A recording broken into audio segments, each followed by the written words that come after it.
కొంతమందికి నేను సినిమా యాక్టర్గా తెలిసి ఉండొచ్చు, మీ అందరూ మన సీఎంగా చూడాలనుకోవచ్చు. నేను దీన్ని సరదాగా తీసుకోవట్లేదు. ఏదో ఒక రోజు, ఒక సంవత్సరం కోసం, ఒక ఎలక్షన్స్ కోసం వచ్చింది కాదు.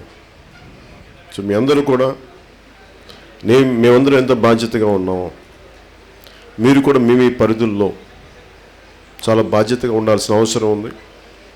ఒక సరికొత్త రాజకీయ వ్యవస్థను తీసుకురావాల్సిన అవసరం ఉంది. నా ముందు కేరింతలు కొట్టి నా ముందు అరుపులు వేస్తే సరిపోదు.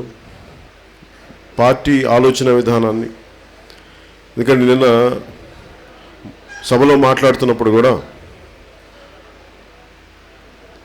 మీరందరికీ గుర్తు చేయాల్సిన అవసరం అంటే మీరందరూ పొలిటికల్గా అవేకన్ అయిన వాళ్ళు, జాగృతమైన వ్యక్తులు మీరందరూ.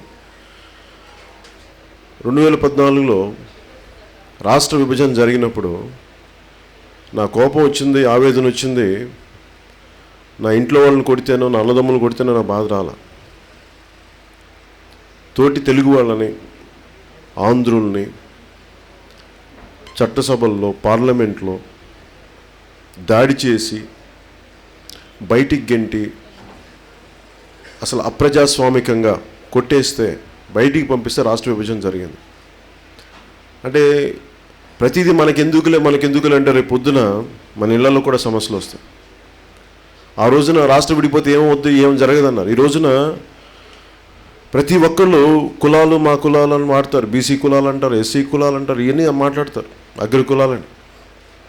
తెలంగాణలో ఇది హైదరాబాద్ మనకు ఉమ్మడి రాజధాని ఇన్ని దశాబ్దాలుగా. ఎప్పుడైతే రాష్ట్ర విభజన జరిగిందో తెలుగుదేశం పార్టీ చూడండి, మేము బీసీ కులాలకు చాలా అండగా ఉంటామని. మరి వాళ్ళు ఏ ఒక్కడు కూడా ఆలోచించలేకపోయారు. ఈ రోజున తెలంగాణలో ఒక సంతకంతో తెలంగాణ ప్రభుత్వం అక్కడున్న బీసీ కులాలన్నింటినీ ఓసీ కులాలుగా అయిపోయినాయి. దానికి నష్టం వారికి విద్యల్లో కానీ, ఉద్యోగాల్లో కానీ, మనకి రుణాల్లో కానీ అనేక సదుపాయాలు పోయినాయి. వచ్చకి ఇది ఒకటి. ఇలాంటివి ఎన్నెన్నో ఇవి మాట్లాడటానికి చాలా లోతులుగా విశ్లేషణ జరిపే వ్యక్తులు కావాలి, అనుభవజ్ఞులు కావాలి. ఇవన్నీ మేము ఆలోచించే నేను పెద్దలు మనోహర్ గారిని నేను ఆహ్వానించడం జరిగింది. మనం కలిసి పనిచేయాల్సిన అవసరం ఉంది రాష్ట్ర అభివృద్ధి కోసం అని చెప్పి. సో మిమ్మల్ని కూడా ఏమన్నానంటే, ఇదే సరదాకో ఒక రోజుకో కాదు, మిమ్మల్ని ఈ ఆంధ్రప్రదేశ్ మన రాష్ట్రం పునర్నిర్మాణంలో మీరందరూ ఒక పార్ట్నర్స్ అవ్వాలి. ఒక కుటుంబాన్ని మనం ఎలా నడుపుకుంటాం అందరం, అన్నదమ్ములు అందరం, అలాగే మన పెద్ద కుటుంబాన్ని, ఆంధ్రప్రదేశ్ అనే కుటుంబాన్ని మనందరం అండగా కూర్చొని నడపాల్సిన అవసరం. ఇందులో నాకు ఎక్కడా కూడా వ్యక్తిగతంగా మీకు తెలుసు, సంవత్సరానికి సినిమాలు చేసి 100 కోట్ల పైన సంపాదించగలను, 10 కోట్లు ట్యాక్స్ కట్టగలను. ఇవన్నీ పక్కన పెట్టి ఎందుకు వచ్చానంటే, నా స్థాయి వ్యక్తికి ఎవడో ఒకడు అవినీతితో నిండిపోయిన ఒక రాజకీయ నాయకుడు ఒకడు వచ్చి నువ్వు సినిమాలు చేయంటాడు. నాకు అనిపిస్తుంది, నేను ఇన్ని కోట్ల మంది తెలిసిన వాడిని, ఏ నియోజకవర్గానికి వెళ్ళినా లక్షలాది అభిమానులు ఉన్నవాడిని, నన్నే వీళ్ళు ఇలా మాట్లాడుతూ ఉంటే ఒక సామాన్యంగా ఏమీ బలం లేని వ్యక్తిని ఎంత బెదిరించగలరు? అవినీతితో కూడిన రాజకీయ వ్యవస్థ. చాలా విసుగుంది నాకు ఈ వ్యవస్థ మీద. కొత్తగా చిన్నప్పటి నుంచి ఉంది. సరిగ్గా ఈరోజు సినిమా యాక్టర్ అయిన తర్వాత వచ్చింది కాదు. 2003లో మీకు తెలుసు, మన చిన్న కుటుంబాలు, మన చిన్నపాటి జీవితాలు, ఇలాంటి దిగువ మధ్యతరగతి కుటుంబాల నుంచి వచ్చిన వాళ్ళం కాబట్టి మనకు అదే విలువలు ఉన్నాయి, ఇంకా భయాలు ఉన్నాయి. నేను 2003లో ఇంకా అన్నయ్య గారు ఇంకా పార్టీలోకి రాజకీయాలు రావాలా లేదని అసలు థాట్ కూడా లేనప్పుడు, నేను 2003లో మా నాన్నగారికి, మా అమ్మకి చెప్పాను నేను పాలిటిక్స్కి వెళ్ళిపోతున్నాను. మా అమ్మ అంది, మనకెందుకు నాన్న పాలిటిక్స్ అని, అదెవరు పెద్దవాళ్ళు చేయాలని మనకు సంబంధం లేదు, మనకు వద్దురా బాబు సినిమాలు చేసుకో శుభ్రంగా అంటే. నాకు సినిమాల మీద నాకు మమకారం లేదు, ఇష్టం ఉంది, బాధ్యత ఉంది. సినిమాల్లో ఒక సమస్య కోసం పరిష్కారం చేస్తాం, చప్పట్లు పడతాయి, బాగాలేకపోతే తిడతారు, బాగుంటే మెచ్చుకుంటారు, కానీ పరిష్కారాలు జరగవు దానివల్ల. సినిమాలో కేవలం ఒక అవగాహన కల్పించగలం అంతే, కానీ రాజకీయ వ్యవస్థే మార్పుని తీసుకొచ్చి మాట్లాడగలం. ఉద్దానం సమస్యని సినిమాల్లో మాట్లాడటానికి, నిజ జీవితంలో మాట్లాడడం చాలా తేడా ఉంటుంది. సినిమాలో మాట్లాడి చప్పట్లు కూడా వెళ్ళిపోతారు. నిజ జీవితంలో మాట్లాడితే ప్రభుత్వాలు, ముఖ్యమంత్రులు దిగి వచ్చి పనిచేస్తారు. అది నిజ జీవితంలో రావాల్సిన. సో సినిమా అనేది ఎందుకు పక్కన పెట్టానంటే, నిజ జీవితంలో చేయడానికి కష్టాలు ఉంటాయి, ఇబ్బందులు ఉంటాయి. అలాంటిది మా అమ్మ నాకు సహకారం లేదు బిగినింగ్లో. మా అన్నయ్య గారిని ఇబ్బంది పెట్టి వచ్చాను. కాంగ్రెస్లో ఉన్నారు మీరు, రాష్ట్ర ప్రయోజనాలు దెబ్బతీసింది కాంగ్రెస్ పార్టీ, నేను మీతో ఉండను, నేను వీళ్ళకి ఇలా చేద్దాం అనుకుంటున్నానంటే చాలా ఇబ్బంది పడి విభేదించి బయటకు వచ్చాను. ఇంతమందిని విభేదించి తల్లిని, అక్క చెల్లెల్ని, అన్నదమ్ముల్ని అందరినీ ఇబ్బంది పెట్టి ఈ రోజున తెలుగుదేశం పార్టీకి సపోర్ట్ చేస్తే ఈ రోజున ముఖ్యమంత్రి గారు వెళ్ళి కాంగ్రెస్తో కుమ్మక్కవుతారు, కాంగ్రెస్ నాయకులు కాళ్ళు పట్టుకుంటారు. మరి వాళ్ళే కదా చేసింది ఇదంతా. అప్పుడు కాంగ్రెస్ నాయకులు కూడా వాళ్ళు విభేదించే కదా బయటకు వచ్చారు అందరూ. ఇవన్నీ చూస్తుంటే ఎక్కడో మారాల్సిన అవసరం ఉంది. సరికొత్త అవినీతి లేకుండా బాధ్యతతో కూడిన రాజకీయ వ్యవస్థ రావాలి. అవన్నీ నేను నా జీవితంలో నా ఆఖరి శ్వాస వరకు పనిచేయడానికి ఉన్నాను ఇక. సో నేను కూడా మీ నుంచి కోరుకునేది కూడా నేను అలాంటి సహాయ సహకారాలను కోరుకుంటున్నాను. అంటే నేను ప్రతిసారి 25 సంవత్సరాలను ఎందుకు మాట్లాడతానంటే, ఒక ఆలోచనని బీజం వేసి అది పెరిగి మొక్కై వృక్షం అవ్వడానికి చాలా టైం పడద్ది. ఉదాహరణకి మా అమ్మని ఒప్పించడానికే నాకు మనస్ఫూర్తిగా తల్లి అంటే బాగుండాలని కోరుకుంటా. తల్లి అలాంటి తల్లి నేను అడగలేదు మా అమ్మని. నేను వెళ్తున్నానని చెప్పాను పాలిటిక్స్కి, 2003లో చెప్పాను. ప్రిపేర్ అయ్యాను పాలిటిక్స్కి, పక్కన సినిమాలు చేస్తూ ఉన్నాను కానీ ప్రిపేర్ అయ్యాను. పబ్లిక్ పాలసీ చదువుతూ ఉన్నాను, అనేక మంది మేధావులతో కూర్చున్నాను, మాట్లాడుతూ ఉన్నాను, నేర్చుకున్నాను, కింద పడ్డాను, మీద పడ్డాను, ఒక ఎలక్షన్స్ నడిపాం, దెబ్బతిన్నాం. ఎవడైనా సరే అందరూ ఉవ్వెత్తున హిట్ల మీద ఉన్నప్పుడు మనుషులకి కావాలని కోరుకుంటారు, లేదంటే రాజకీయ రంగంలో విశేషంగా రాణిస్తుంటే రావాలని కోరుకున్నప్పుడు. నేను అలా కాదు, దెబ్బతిని నిరాశ నిస్పృహల లోయల్లోకి వెళ్ళిపోయిన తర్వాత అప్పుడు బయటకు వచ్చాం. అప్పుడు జనసేన పార్టీ పెట్టాం భయపడుతున్న సమయంలో. అందుకే నేను కులాలకి, మతాలకి, ప్రాంతాలకి, ఎందుకంటే నిజంగా వ్యవస్థ న్యాయం చేసేటప్పుడు కులాలని, మతాలని, ప్రాంతాలను అందరూ సమానంగా చూడాలి. అది మనకి రాజ్యాంగ వ్యవస్థ మనకి ఇచ్చింది. అలాంటి వ్యవస్థకి నేను మాట్లాడుతూ అనుకున్నప్పుడు నా సొంత తల్లి, నా జన్మనిచ్చిన తల్లి భయపడింది. మనకెందుకని ఎవరో బయట వాళ్ళు చేయాలి, ఎప్పుడంటే బాధ్యతలు ఎవరు మనకెందుకు నన్ను బయట వాళ్ళు చేయాలి, సమస్యలన్నీ మనం ఎందుకు చేయగలం ఉంటుంది. ఏ తల్లి అయినా అనుకునే తన కొడుకు బాగుండాలి కానీ మిగతా కొడుకులు కష్టపడాలి. నేనన్నా నువ్వు కూడా ఇలా ఆలోచిస్తే ఎలా అమ్మా? ఎక్కడో మారుమూల బార్డర్స్లో సైనికులు మన కోసం చచ్చిపోతూ ఉంటే ఇక్కడ కూర్చోబెట్టి ఇంత మాత్రం కూడా మనం చేయలేమమ్మా. మన సైనికులు చచ్చిపోతుంటారు చలికి, లడాఖ్లోను, ఇంకోటి చైనా బార్డర్లోను, పాకిస్తాన్ బార్డర్లో. మనం చేయాలమ్మా. నేను మా అమ్మని ఒప్పించాను కదా మాటతోటి. తల్లి మా అమ్మ నన్ను మళ్ళీ దేశ ప్రజలకు దత్తత ఇచ్చేసింది. మా అమ్మ, ఇది నా బిడ్డ కాదు, వీడు దేశానికి సంబంధించిన వాడు.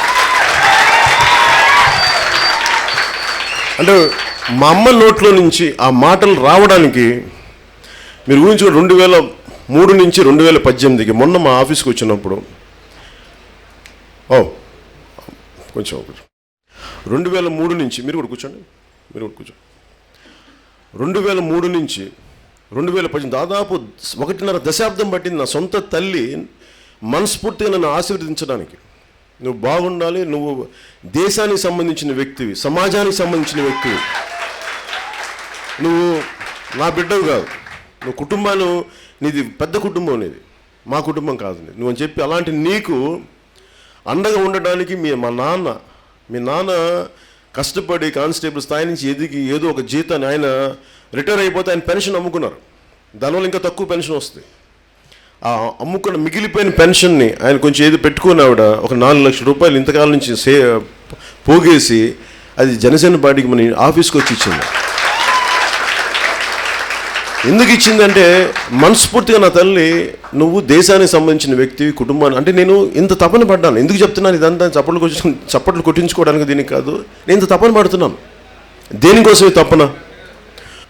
ఇంతమంది ఎంపీలను కొడుతున్న తెలుగుదేశం నాయకులకి పౌరుషం లేదేమో. వాళ్ళ ఎంపీలని, ఉదాహరణకి ఆయన ఎంపీ శివప్రసాద్ గారు కొరడాలతో కొట్టుకున్నారు, రక్తం చిందిపోయేలా కొట్టుకుని సురద పడిపోయారు. మిగతా ఎంపీలని వాళ్ళు తన్నారు, ఉత్తరాది ఎంపీలు తన్నారు. నాకు అనిపించింది ఇదే మీ ప్రజాస్వామ్య వ్యవస్థ. ఆ సెంట్రల్ హాల్లో ఉన్న ఆ పార్లమెంట్ వ్యవస్థలో ఉన్న కూర్చుంది గాంధీ, మనకి నెహ్రూ గారు కానీ, పటేల్ కానీ, వీళ్ళందరూ కూర్చుని ఇదే సాధించిన చివరికి. ఇదే వీళ్ళు ఇచ్చిన మనకి వారసత్వం. ఇలా చేయమనా? దీనికి దౌర్భాగ్యం ఏంటంటే వ్యాపారులు వెళ్ళి ఎంపీలా వెళ్ళి కూర్చుంటే దరిద్రం ఇలాగే ఉంటుంది దేశం. మనకు కావాల్సిన ప్రజాస్వామ్యానికి అంకితమయ్యే వ్యక్తులు, వాళ్ళ వ్యాపారులు ఎవరైనా కానివ్వండి, కానీ మీరు ప్రజాస్వామ్యానికి అంకితమయ్యే వ్యక్తులు కావాలి మనకి. కులాలని మతాలని అందరినీ సమానంగా అర్థం చేసుకోగలిగే వ్యక్తులు కావాలి. నేను సభలో కూడా మాట్లాడాను, ఈ వ్యక్తినంటే ఆ కులం వాళ్ళు ఓట్లేరు, ఈ వ్యక్తినంటే ఈ కులం వాళ్ళు ఓటు. ఎప్పుడు చచ్చాను ఇవన్నీ మన సమస్యలు పరిష్కరించడానికి? పవన్ కళ్యాణ్ అంటే పవన్ కళ్యాణ్ సంబంధించిన వాళ్ళు బాధపడతారంటారు. ఎలా చేస్తాం ప్రజాస్వామ్య వ్యవస్థని? చేసే దోపిడీలను చేసే తప్పుడు పనులన్నీ చేసే అప్రజాస్వామిక పనులన్నీ చేసి మళ్ళీ కులాల ముసుగులో దాక్కుంటే వీళ్ళందరినీ మనం బయటికి తీసుకురావాల్సిన అవసరం ఉంది. వారు ఏ కులమైన ఏ మతమైన జనసేనకి భయం లేదు. మీరు ప్రజలకు సంబంధించి మీరు అండగా నిలబడకపోతే మీ వల్ల నాకు ఓట్లు పడకపోవచ్చు, కానీ ఖచ్చితంగా మిమ్మల్ని ప్రజా కోర్టులో మిమ్మల్ని బయటికి తీసుకొచ్చి నిలదీస్తాం. మాకు ఆ భయాలు లేవు. జనసేన పార్టీ ఈ కులాన్నంటే ఈ వ్యక్తినంటే వారి కులం బాధపడుతుంది, ఈ వ్యక్తినంటే ఈ కులం బాధపడుతుంటే అసలు కులాలకి అలాంటి అవసరాలు లేకుండానే నేను ఎందుకు తెలుగుదేశం పార్టీ సపోర్ట్ చేశాను? నేను సోషల్ ఎక్స్పెరిమెంట్ చేశాను, సరదాకు చేయలా. తెలియదా నాకు? ఇన్ని కోట్ల మంది ప్రజాభిమానం పొందిన వాడిని మాకు అవగాహన ఉండదా? అంత అందరూ తిట్టారు, ఎందుకు చేశాను? నీకు ఆయన వాడుకొని వదిలేసి మాకు తెలియదా? చంద్రబాబు గారు వాడుకొని వదిలేరంటే ఆయన కూర్చొని ఆయన గొప్ప ఆయన వ్యక్తిత్వం మనకు తెలియదా? అర్థం చేసుకోలేని వ్యక్తులం కాదు కదా. ఎందుకు చేశామంటే ఉన్నది అనుభవం ఉన్న వ్యక్తి ఈయనే. ఎంతో కొంత చేస్తాడేమో ఒక నమ్మకం, ఒక చిన్నపాటి నమ్మకం, చిన్నపాటి నమ్మకం. ఇవన్నీ ఎందుకు పడ్డాం అంటే ఎక్కడో చోట ఒక మనిషిలో మార్పు వస్తుందేమో. వాల్మీకిలోనే ఒక యోగి ఉదయించాడు, వేమనలో ఒక భోగి నిద్రించాడు.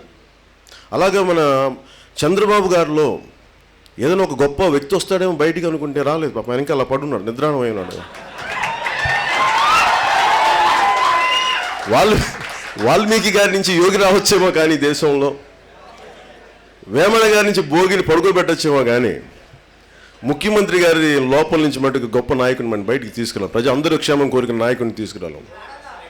అందుకని మనం ఏం చేద్దామంటే దీనికి అలాగే మనం ఏం చేయాల్సింది ఏంటంటే, మాకు ఇలాంటి వ్యక్తులు చంద్రబాబు నాయుడు గారు ఒక్కరు కాదు, ప్రతి గ్రామంలో వీళ్ళు ఉంటారు. వీళ్ళందరినీ మార్చేద్దాం, సమూలంగా మార్చేద్దాం. మొత్తం మూలాల నుంచి మార్చాలి. ఇది అన్ని కులాలకి మతాలకి ప్రాంతాలకి బలంగా పనిచేసే వ్యక్తులను తీసుకొద్దాం. పంచాయతీ స్థాయి నుంచి తీసుకొద్దాం. పంచాయతీ స్థాయి నుంచి ప్రధానమంత్రి స్థాయి దాకా మొత్తం సరికొత్త రాజకీయ బాధ్యతతో కూడిన వ్యక్తులు రాజకీయ వ్యవస్థని సమూలంగా మనం కొత్త వ్యవస్థను తీసుకురావాలి. దాంట్లో భాగస్వాములు కమ్మంటున్నాను మీ అందరినీ. అందుకే మిమ్మల్ని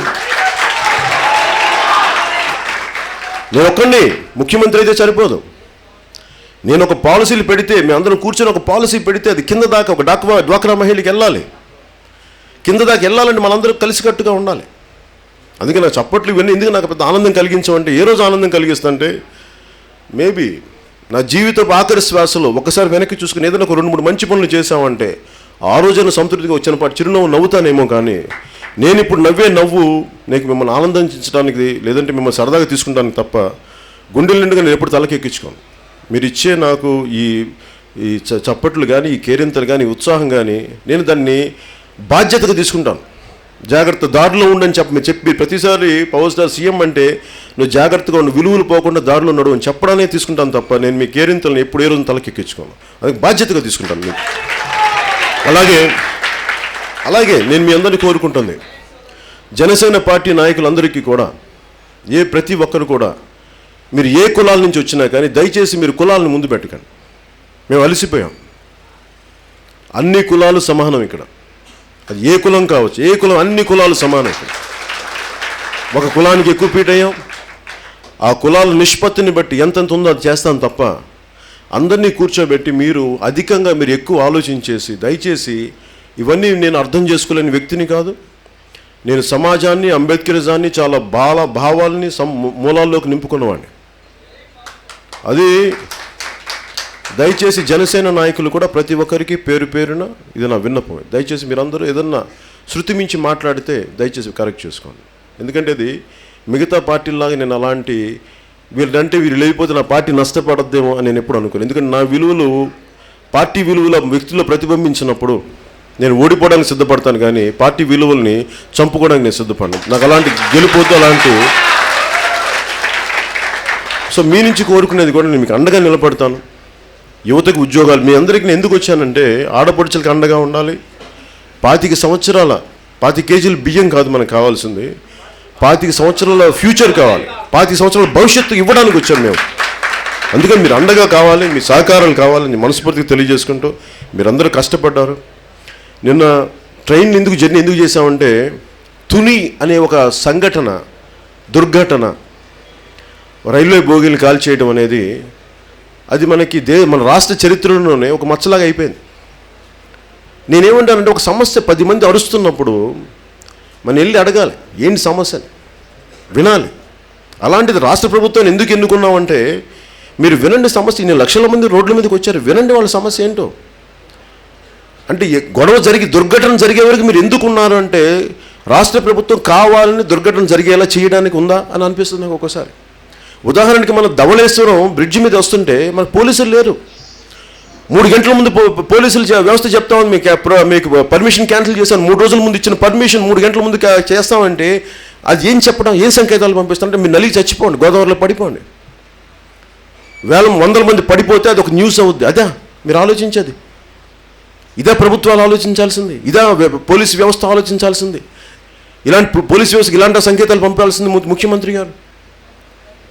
అందుకని ఇలాంటి వ్యక్తులు కాదు, మనకి బాధ్యతతో కూడిన వ్యక్తులు కావాలి సమాజంలో. పంచాయతీ స్థాయి నుంచి, గ్రామాల నుంచి, టౌన్స్ నుంచి, చిన్నపాటి పట్టణాల నుంచి పెద్ద నగరాల దాకా బాధ్యతతో కూడిన వ్యక్తులు కావాలి. మేము చాలా బాధ్యతగా వచ్చాం, దెబ్బతింటానికి రెడీగా ఉన్నాం.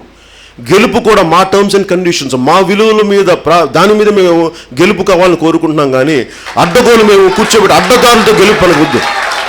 ఎదుగుదాం, మెట్టుగా ఎదుగుదాం. ఎందుకంటే ఒక పునాది వేసేటప్పుడు చాలా కష్టం, నరకం ఉంటుంది, నరకప్రాయం ఉన్న దగ్గర ఎవరు ఉండేవాళ్ళు కాదు. ఒక్కనే కూర్చునేవాడిని, ఎవరు ఉండేవాళ్ళు కాదు. నాది పక్కన ఓదార్చడానికి ఒకడు ఉండేవాడు కాదు, డబ్బులు ఉండేవి కావు. సినిమాల పేరు ఉంది, సినిమా బుక్ చేయడానికి ఎవరు లేడు, ప్రొడ్యూసర్లు. కథలు రాయడానికి రైటర్ లేరు. సార్ మీకు భయం సార్, మీకు ఏం కథ రాయాలి, మీ ఫ్యాన్స్ ఏమంటారు అన్నీ నేను అనుభవించాను. కాలం వెళ్ళిపోతూ ఉంది. కొద్దిపాటి సహాయం చేసిన వాళ్ళు డబ్బులు తీసుకెళ్ళిపోయారు. పార్టీకి నిలబడతామని చెప్పిన సినిమా చేసిన వాళ్ళు ఇలా ఎన్నో చేసుకున్న. ఎందుకు నిలబడ్డానంటే, నా నమ్మకం ఏంటంటే, నేను విలువలు కోల్పోకూడదు, నేను బలంగా ఉంటాను, మీరు కూడా అంతే బలంగా ఉండండి, మీరే అంతగా అండగా నిలబడండి. మనం ఎందుకంటే ఒక మనిషిలో ఎంత శక్తి ఉందో నాకు తెలుసు.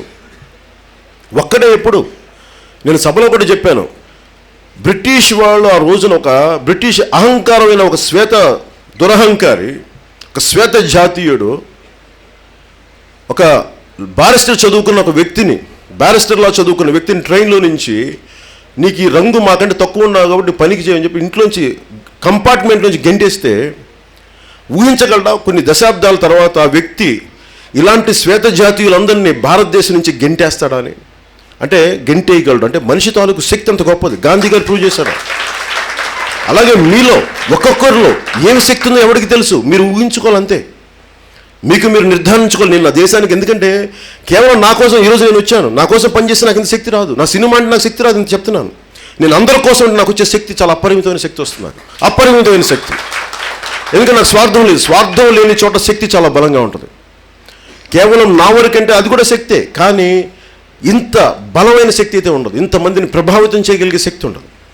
అందుకని నేను మిమ్మల్ని ఏం నమ్ముతున్నాను, రిక్వెస్ట్ ఏంటంటే, మీరందరూ మీ శక్తిని మీరు బయటికి తీయండి. ఈ దేశంలో మార్పు రావాలని కోరుకోండి. మన రాజకీయ వ్యవస్థలో సరికొత్త నాయకత్వం రావాలని కోరుకోండి. నేను మీకు అండగా ఉంటాం. అలాగే మీరు కూడా మనందరం ఒక భాగస్వామ్యం వహిద్దాం. ఒక సరికొత్త రాజకీయ వ్యవస్థను తీసుకొద్దాం, అవినీతి లేకుండా. మనం కూర్చో పెద్ద పనులు చేయక్కర్లా. ఒక చిన్నపాటి పెన్షన్కి వెళ్తే అక్కడ ఎవరు మన లంచం అడిగిన వ్యవస్థ ఉండాలి. ఒక డ్వాక్రా మహిళ రుణాలకి వెళ్తే సాయంత్రం దాకా తిప్పించుకోకుండా, 3 రోజులు తిప్పించుకోకుండా వెంటనే ఇచ్చి ఒక కూర్చో ఒక లైన్ అంటే ఒక 2 గంటల్లో మనకి గంటలో రుణం ఇచ్చే వ్యవస్థ ఉండాలి. ఇలాంటి చిన్న వెసులుబాట్లు, చిన్నపాటి సౌకర్యాలు. కష్టాలు ఉన్నాయి, ఆ కష్టాలు చెప్తే వినే అధికారులు. యథా రాజా తథా ప్రజ ఎందుకుంటారు? రాజు ఎలా ఉంటాడు అలా ఉంటారు, నాయకుడు ఎలా ఉంటాడు, మా వ్యవస్థ కూడా అలా అయిపోద్ది. సో మనం కోరుకునేది కూడా ఏంటంటే, అలాంటి వ్యవస్థను స్థాపించడానికి మనం తపన పెడుతూ ఉన్నాం. మీ అందరికీ తెలిసిన నా తాత ఇదే పెనుగొండలో, పశ్చిమ గోదావరిలో ఒక చిన్నపాటి పోస్ట్ మాస్టర్. నా తండ్రి ఒక చిన్నపాటి పోలీస్ కానిస్టేబుల్ జీవితం ప్రారంభించిన వ్యక్తి. ఈ బాధలు తెలిసిన వాడిని. మా పిన్నులు ఎక్స్ట్రా డబ్బుల కోసం మా చిన్నప్పుడు వైరు బుట్టలు అల్లేవాళ్ళు. ఆ వైరు బుట్టలు అమ్మితే వాళ్ళకి ఇంటికి ఏదైనా ఒక 5 రూపాయలు ఎంత వచ్చేది వాళ్ళకి. వాళ్ళు అలా సంపాదించేవాళ్ళు. నేను దిగువ మధ్య తరగతి నుంచి వచ్చిన వాడిని.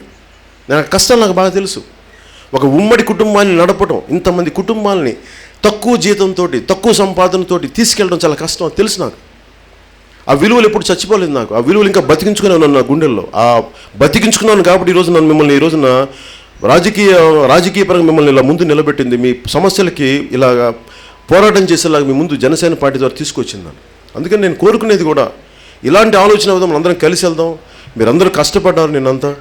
అలాగే విజయవాడ నుంచి మనకి తుని వచ్చే వరకు ప్రతి స్టేషన్లో ఆగిన ప్రతి జన సైనికులకి, ప్రతి జనసేన పార్టీ నాయకులకి, ఆడపడుచులకి అందరికీ ధన్యవాదాలు తెలుపుకుంటూ సెలవు తీసుకున్నాను. జై హింద్.